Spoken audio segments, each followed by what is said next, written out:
नमस्कार, स्वागत है आप सभी का उत्तराखंड की खबरों में। मैं आपके साथ निकिता कश्यप। बुलेटिन की शुरुआत करते हैं।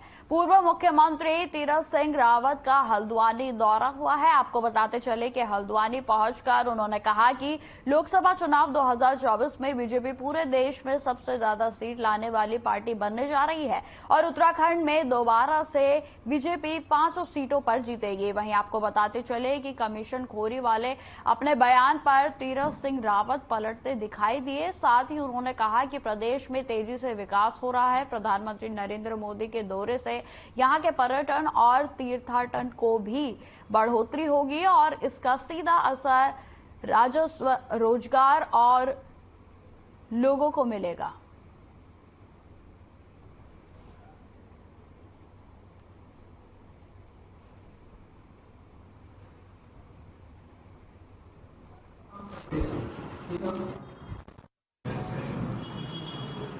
मैं सोचता हूं कि पूरा देश के अंदर भी पिछली बार की अपेक्षा इस बार ज्यादा सीटें हमारी आएंगी मोदी जी के नेतृत्व में, क्योंकि मोदी जी ने जिस तरह काम किए हैं आम जन के लिए, सबका साथ, सबका विकास, सबका विश्वास, सबका प्रयास, यह कर दिखलाया। कोविड के समय में भी गरीब कल्याण योजना के तहत लोगों के घर घरों में राशन पहुंचा, आज भी पहुंच रहा है। आत्मनिर्भर भारत से सब लोगों को, नौजवानों को जोड़ने का जो काम किया है, सड़कें ऐसी बनी है कि आज लोग याद कर रहे हैं। तो ये मिलने जुलने का एक कार्यक्रम था।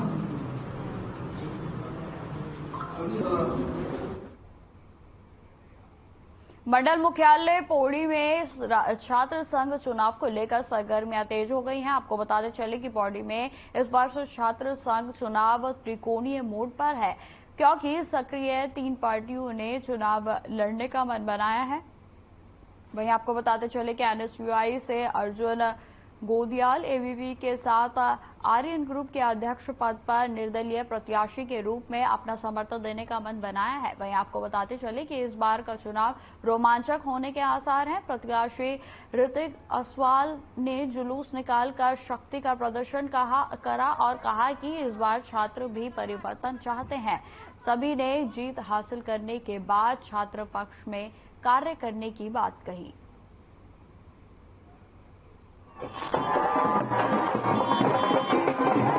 अगर हम यहाँ से छात्रों का समर्थन हमें मिलता है, हम आगे जीत के आते हैं, तो हमारा सबसे पहला मुद्दा होगा कि हम केवल छात्रों की आवाज बनेंगे, राजनीति ना करते हुए केवल और केवल छात्र हितों में कार्य होंगे। हम केवल बोलते ही नहीं, करके दिखाने वालों में से होते हैं। हमारी प्राथमिकता है कि हमारे भौगोलिक परिस्थिति को देखते हुए हम कैंपस में बच्चों की आवाजाही के लिए बस की सुविधा सबसे प्राथमिक मुद्दा हमारा रहेगा। दूसरा मुद्दा हमारा रहेगा कि स्वास्थ्य संबंधित सेवाओं को लेके, चाहे वो एम्बुलेंस हो, चाहे वो हेल्थ वेलनेस सेंटर हो, दूसरा मुद्दा हमारा ये रहेगा। और अन्य तमाम मुद्दे, चाहे वो लैब के मुद्दे हों या फिर फैकल्टी के मुद्दे हों, ये हमारे सर्वप्रथम मुद्दे रहेंगे। जी, बिल्कुल ये बात सही है कि एनएसयूआई यहाँ पे लगातार 6-7 सालों से जीतती हुई आ रही है, लेकिन इससे कोई वो नहीं होता है किसी एक आदमी के हमारी पार्टी से बाहर जाने से ऐसे नहीं हो सकता है कि पार्टी यहाँ पे ढीली पड़ गई है। इससे कोई फर्क नहीं पड़ता है। आप देख सकते हैं इतने समर्थक हैं, ये आधा से ज्यादा पूरे कॉलेज से हैं। आप देखेंगे कि पूरे के पूरे कॉलेज से हैं, बाहर से नॉन वोटर यहाँ पे बिल्कुल भी नहीं है। आप ये देख सकते हैं। आर्यन में जहाँ तक बात करी जाए तो वो आधा से ज्यादा पूरे बाहर के हैं और ये हम इससे कोई वो नहीं करते हैं कि कोई निर्दलीय कर रहा है, चाहे कोई कहीं से भी करे, लेकिन कैंपस में एनएसयूआई रही है और एनएसयूआई ही रहेगी। श्रीमती नंदन भवन गढ़वाल विश्वविद्यालय परिसर पौड़ी में टोटल 15 छात्रों ने नॉमिनेशन किया है। इसमें अध्यक्ष के लिए 3, उपाध्यक्ष के लिए भी 3 किए हैं, सचिव, सह सचिव और कोषाध्यक्ष में 2-2 छात्रों ने, और छात्रा प्रतिनिधि 1 ही है और विश्वविद्यालय प्रतिनिधि में 2 छात्रों ने किया। इनको पूरे डायरेक्शन दे दिए गए हैं कि यहाँ जो है कोई भी पोस्टर वगैरह भी कैंपस के अंदर नहीं होना चाहिए, और जितने भी सारे निर्देश हैं उनको हमने रिटर्न में ऑलरेडी उनको दे चुके हैं। शांत माहौल है। आज यहाँ कल से नॉमिनेशन स्टार्ट हुआ था, कल और आज मिला के नॉमिनेशन हुआ है। टोटल 15 लोगों ने नॉमिनेशन किया है और 14 तारीख को इलेक्शन है। उसके लिए हमने शांति व्यवस्था के लिए हमने पुलिस फोर्स लिया, एक्स्ट्रा पुलिस फोर्स लिया है और फिलहाल अभी शांति ऐसा कोई इशू नहीं है। हमने मेन तो इनको ये बोला कि जो बाहरी छात्र हैं, जो यहाँ एडमिशन नहीं है, वो छात्र कॉलेज में ना आए, और उनको बोला गया है। और बाकी शांति व्यवस्था रखें अपनी, और कोई जो मतलब यहाँ के बाहर कोई भी जल्लूस या ऐसा मतलब कोई वो ना करें जिससे लॉ एंड ऑर्डर में दिक्कत है। ये कहना चाहती हूँ कि सबकी सोच ये होती है कि लड़कियाँ नहीं जीत सकती इलेक्शन में, या फिर उठ नहीं सकती है, क्या करेगी उठ के, ये सोच होती है। तो इसलिए मैंने कहा कि लड़की हूँ, लड़ सकती हूँ। इसलिए मैं चाहती हूँ कि आप सब जो भी मेरे साथ के हैं, जो भी मेरा साथ देना चाहते हैं, वो मुझे वोट दें कोषाध्यक्ष के लिए, ताकि मैं दिखा सकूं कि लड़कियां भी जीत सकती हैं किसी भी जगह, चाहे इस कंट्री में हो चाहे दूसरे स्टेट में हो। ज्यादातर गढ़वाल में ये कहा जाता है कि लड़कियां नहीं जीत सकती है, क्या होगा जीत के, इसमें कोई फ्यूचर नहीं है। पर मैं ये दिखाना चाहती हूँ कि लड़की कर सकती है, लड़की हूँ, लड़ सकती हूँ। मसूरी राधाकृष्ण मंदिर में अजय उनियाल स्मृति न्यास के तत्वाधान में आयोजित भव्य श्रीमद् भागवत गीता का समापन हो गया है। आपको बताते चले कि इस मौके पर विशाल भंडारे का भी आयोजन किया गया। वहीं आपको बता दें कि कथा व्यास पंडित कपिल देव शास्त्री ने अंतिम दिन की कथा को सुनाया और वहीं इस मौके पर शहर के विभिन्न संस्थाओं से जुड़े लोगों को अंगवस्त्र पहनाकर सम्मानित भी किया गया। कथा में मौजूद प्रदेश के कैबिनेट मंत्री गणेश जोशी ने कहा कि अजय उनियाल की स्मृति की याद में की गई श्रीमद् भागवत गीता को सुनने और सीखने का अवसर मिला। तो आपको बताते चले कि विशाल कथा का आयोजन किया गया है, जिसमें कई लोगों ने जो है भागीदारी दी और साथ ही साथ आपको बताते चले कि उत्तराखंड के जो कैबिनेट मंत्री हैं गणेश जोशी, उनके द्वारा भी इस श्रीमद् भागवत गीता में भाग लिया गया और साथ ही साथ उनके द्वारा यह भी कहा गया कि इस भागवत गीता को सुनना सौभाग्य है। आपको बताते चले कि श्रीमद् भागवत को लेकर लोगों में भी खासा उत्साह देखने को मिला। जो हमारे आयोजक बंधुओं ने स्वर्गीय अजय उनियाल स्मृति न्यास समिति के तत्वावधान में बहुजन हिताय बहुजन सुखाय की कामना से जो यज्ञ आज संपन्न हुआ, वह दिव्य आत्मा जहां भी हो, मैं भगवान से प्रार्थना करता हूं उस दिव्य आत्मा को अपने चरणों में स्थान दें और सदैव इसी तरह सभी भक्तों की मंगल कामना व्यासपीठ से करता हूं। सारी शब्दों को सुनने का, सीखने का मौका मिला, क्योंकि आज धर्म वो हमारी संस्कृति अगर जिंदा है तो व्यासपीठ पर आती है ऐसे आचार्यों से और ऐसे भक्तों से, नहीं तो एक समय वो आएगा हमारी संस्कृति समाप्त हो जाएगी। और ये भी कहा गया है कि जो धर्महीन मनुष्य होता है, धर्महीना पशु भी समाना, धर्महीन मनुष्य जो है पशु के समान होता है। बढ़ते हैं खबरों की ओर। नैनीताल से हरियाणा वापस लौटते समय कालाडूंगी नैनीताल मार्ग के बीच एक बस अनियंत्रित होकर खाई में जा गिरी। आपको बताते चले कि बस में 32 लोग सवार थे और यह सभी लोग हरियाणा के हिसार में स्कूल टीचर थे। वहीं आपको बता दें कि इस दौरान 7 लोगों की मौत हो गई है, जिसमें कई लोग गंभीर रूप से घायल हो गए। घटना की जानकारी मिलते ही पुलिस के साथ एसडीआरएफ की टीम भी मौके पर पहुंचकर रेस्क्यू ऑपरेशन लगातार उनके द्वारा किया गया।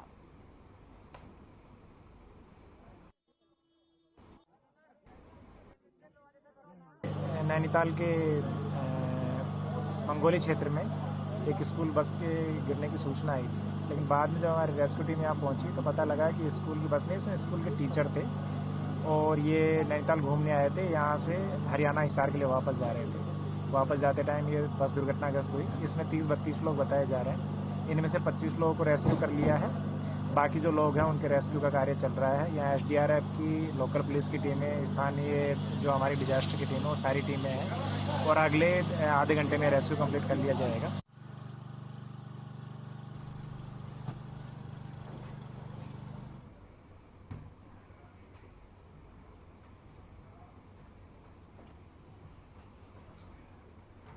हल्द्वानी शहर में शातिर चोर लगातार चोरी की घटनाओं को अंजाम दे रहे हैं। आपको बताते चले कि कुछ दिनों पहले मुखानी थाना क्षेत्र के 2 घरों में हुई लाखों की चोरी का पुलिस ने खुलासा किया है।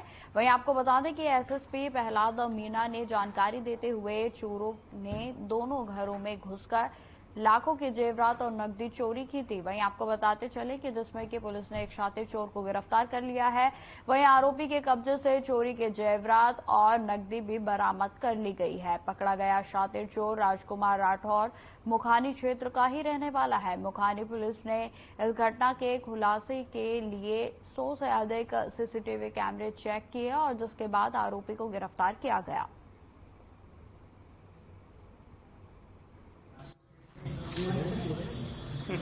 देखिए, मुखाने क्षेत्र में एक चोरी जून के महीने में और एक सितंबर माह में की गई थी।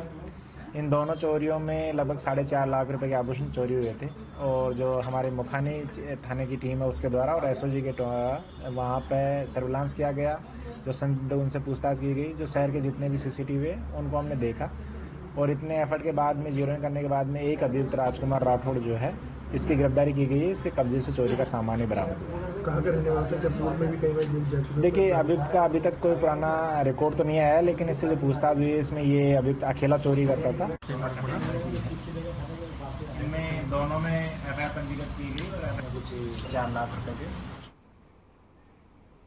जमीन फर्जीवाड़े में देहरादून पुलिस सभी सक्रिय गैंग को पकड़ने की योजना बना रही है और इसी क्रम में एक नया फर्जीवाड़ा सामने आया। आपको बताते चले कि इंग्लैंड निवासी एनआरआई महिला की राजपुरा रोड पर करोड़ों की जमीन के कागजात बनाने वाले 3 अभियुक्तों को दून पुलिस ने कई धाराओं में गिरफ्तार किया है और जिसकी विवेचना एसआईटी की टीम की तरफ से की गई है। बताते चले कि आरोपी देहरादून में विवादित तथा काफी समय से खाली पड़ी जमीनों पर नजर रखे हुए था और मौका मिलते ही अपने साथियों के साथ उन जमीनों के नकली कागजात बनाकर अन्य लोगों को बेच देता था।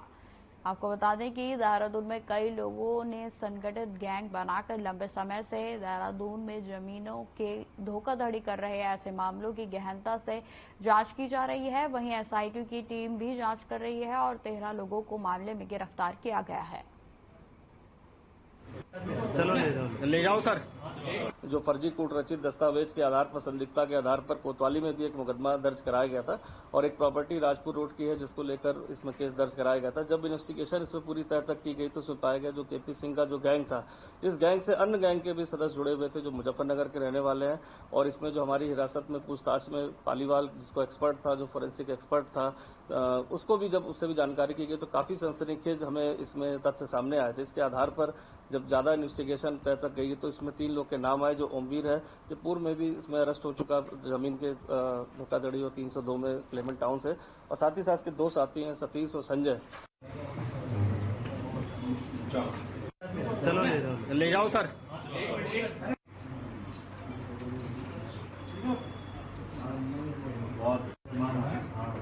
जल्दी आ जाओ भाई साहब, जल्दी आ जाओ। जमीन करोड़ों की है तो उसका बढ़ते हैं खबरों की ओर।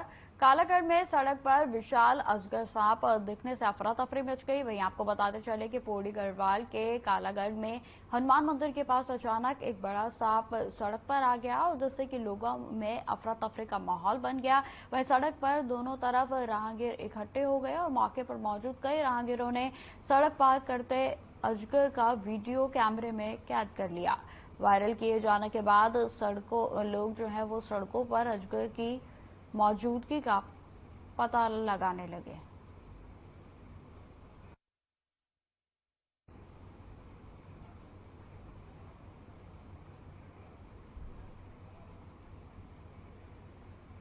चलिए अब आपको सीधा लिए चलते हैं देहरादून, जहां पर उत्तराखंड युवा महोत्सव 2023 में सीएम पुष्कर सिंह धामी के द्वारा शिरकत की गई। माता की, भारत माता की। मैं कहूंगा युवा शक्ति, आप कहेंगे राष्ट्र शक्ति। युवा शक्ति, युवा शक्ति। युवा महोत्सव, युवा कौशल उत्सव जो कि युवा महोत्सव 2023 के रूप में आज विशाल संख्या में यहां पर हमारे छात्र छात्राएं, युवा उपस्थित हैं।